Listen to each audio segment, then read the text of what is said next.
जय श्री कृष्ण। राधे राधे। उपस्थित हैं फिर एक नई वीडियो और एक नई जानकारी के साथ। आज का हमारा विषय है हरतालिका तीज, पूजा की विधि, महत्व, व्रत के नियम तथा व्रत की कथा। शुरू करते हैं। हिंदू पंचांग के अनुसार हर वर्ष भाद्रपद माह के शुक्ल पक्ष की तृतीया तिथि के दिन हरतालिका तीज का व्रत रखा जाता है। हरतालिका तीज का व्रत भगवान शिव और माँ पार्वती को समर्पित है। यह व्रत पुण्यदायिनी है। जो महिलाएं ये व्रत करती हैं तथा भगवान शिव और माता पार्वती की विधि विधान से पूजा करती हैं, उन्हें अखंड सौभाग्य की प्राप्ति होती है। हरतालिका तीज का व्रत अक्सर सुहागिन महिलाएं रखती हैं और अपने पति की लंबी उम्र की कामना करती हैं। हरतालिका तीज का महत्व क्या है? इस दिन भगवान शिव और माता पार्वती की पूजा अर्चना से अखंड सौभाग्य की प्राप्ति होती है और कुंवारी कन्या इस व्रत को मनचाहे वर की प्राप्ति के लिए रखती हैं। कथा अनुसार कहा जाता है कि इस दिन माता पार्वती और भगवान शिव का पुनर्मिलन हुआ था और माता पार्वती ने भगवान शिव को पति के रूप में पाने के लिए बहुत कठिन तपस्या की थी, जिसके फलस्वरूप उनकी तपस्या से प्रसन्न होकर प्रभु ने उन्हें दर्शन दिए और पार्वती को पत्नी के रूप में स्वीकार किया था। हरतालिका तीज की पूजा विधि। हरतालिका तीज की पूजा सूर्यास्त के बाद करना शुभ माना जाता है। पूजा के लिए भगवान शिव, माता पार्वती और गणेश की प्रतिमा प्रायः काली मिट्टी, बालू या रेत से बनाकर की जाती है। पूजा से पहले स्थान को अच्छे से साफ सफाई करके उसे फूलों और चंदोवा से सजा लें। इसके बाद वहाँ एक चौकी रखें। इसके बाद उसके ऊपर केले के पत्ते रखें। भगवान शिव, माता पार्वती और भगवान गणेश की प्रतिमा को यहाँ स्थापित करें। इसके बाद तीनों की पूजा अर्चना करें और माता पार्वती के समक्ष सुहाग की सारी वस्तुएं चढ़ाएं, चूड़ी, बिंदी, तेल और श्रृंगार की पूरी सामग्री, और भगवान शिव को धोती और अगोछा अर्पित करें। सबसे आखिर में इन चीज़ों को किसी गरीब ब्राह्मण को दान कर दें।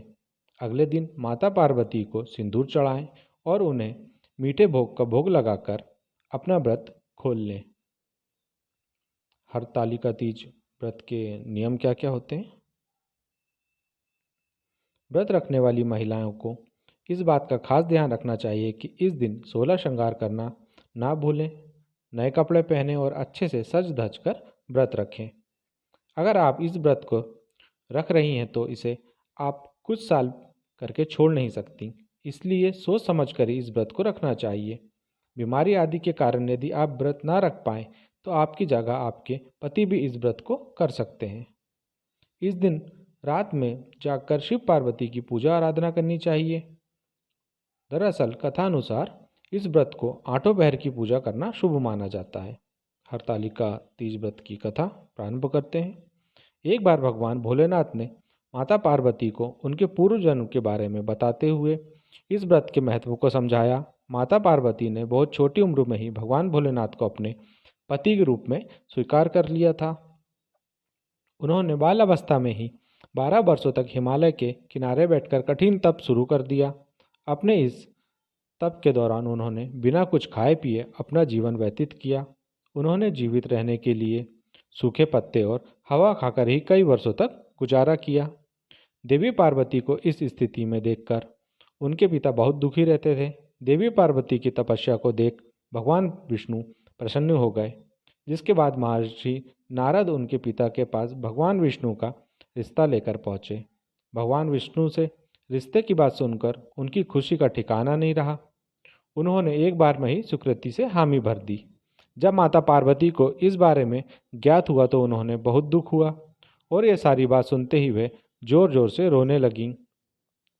यह देखकर उनकी सखी को आश्चर्य हुआ कि वे स्वयं नारायण से विवाह होने पर इतनी दुखी क्यों हैं।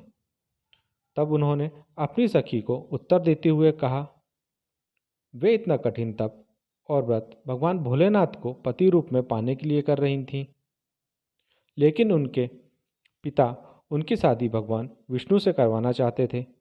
तब उनकी सखी ने उन्हें वन में तप करने की सलाह दी।